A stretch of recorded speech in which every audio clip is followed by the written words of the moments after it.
প্রত্যেক বছরের তুলনায় এবার অনেকটা গরমও বেশি, আর বিদ্যুৎও সবসময় থাকে না। রাত্রে এই আপনার ইফতারের পরেই কারেন্ট চলে যায়, ঠিক মতো নামাজ কালাম পড়ায় এবং অন্যান্য কাজ করতে পারি না। তারাবি পড়ার সময় কালকে কারেন্ট 2-3 বার গেছে। এরকম প্রত্যেকদিন যদি কারেন্ট যায়, একটা মানুষ কীভাবে ভালো থাকবে? একটা মানুষ যদি কারেন্ট না থাকে তাহলে মানুষ কীভাবে কাজ করবে কিংবা অন্যান্য করবে?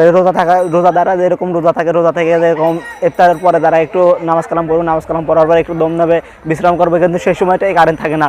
তাহলে যে এরকম যদি কারেন্ট না থাকে, বিদ্যুৎ না থাকে, তাহলে যে আমরা গরিব অসহায় যারা আছে, এদের খেটে খাওয়া লোকজন, মেহনতি মানুষ, তাদের কি অবস্থা হবে? যে এরকম গণপ্রজাতন্ত্রিক বাংলাদেশ সরকার কর্তৃক আয়োজিত এরকম যদি কারেন্ট যদি এরকম দুয়ারে চলে যায়, তাহলে গরিব মানুষের কি হবে? গরিব মানুষ তো না খেতে পেয়ে মরে যাবে। এরকম কারেন্ট চলে যায় আর প্রত্যেক বছর এবার অনেকটা বেশি গরম।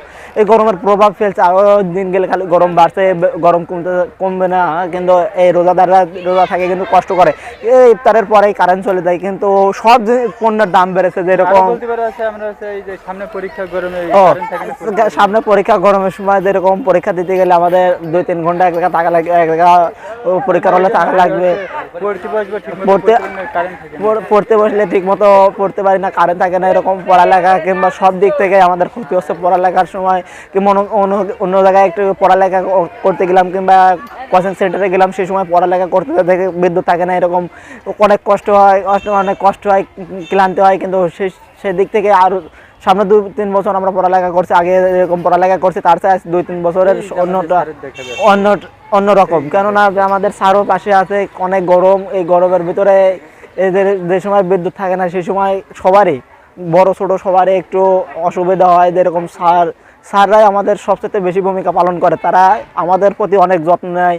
তারা চায় যে একটা ছাত্র মানুষের মানুষ হোক। কেননা একটা ছাত্র যদি মানুষের মানুষ হয়, একটা ভালো লেভেলে যদি চাকরি করে কিংবা একটা ব্যবসা করে, ইঞ্জিনিয়ারিং করে, স্যার করে গর্ব, হ্যাঁ এই ছেলেটাই আমার স্কুল থেকে পড়াশুনো করে আমরা এই ছেলেটার এগিয়ে নিয়ে গেছি অনেক দূরে। কেননা স্যাররা যেরকম, আমার মা বাপ তো আমাদের খালি জন্মই দেয়, কিন্তু স্যাররা ছেলের চেয়েও আরও সুন্দর করে আমাদের লালন পালন করে। স্যারে যে মারে, আমরা স্যারের প্রতি রাগ হই কেন? আমরা স্যার কি কামে মারে আমরা এটা বুঝি না কেন? স্যারা মারে ভালোর জন্যই। কেননা আমি যদি আজকে খারাপ দিকে, খারাপ পথে জড়িয়ে যাই, তাহলে আমার কি হবে? সমাজের কি হবে? সমাজ আমার নিয়ে ঘৃণা করবে। আর যদি আমি ভালো হই কিংবা ভালো রেজাল্ট করি কিংবা পড়াশোনা ভালো করি, স্যারও গর্ববোধ করবে, গ্রামবাসী এবং সমাজও আমাকে অনেক সুন্দর করেই করবে। ধন্যবাদ।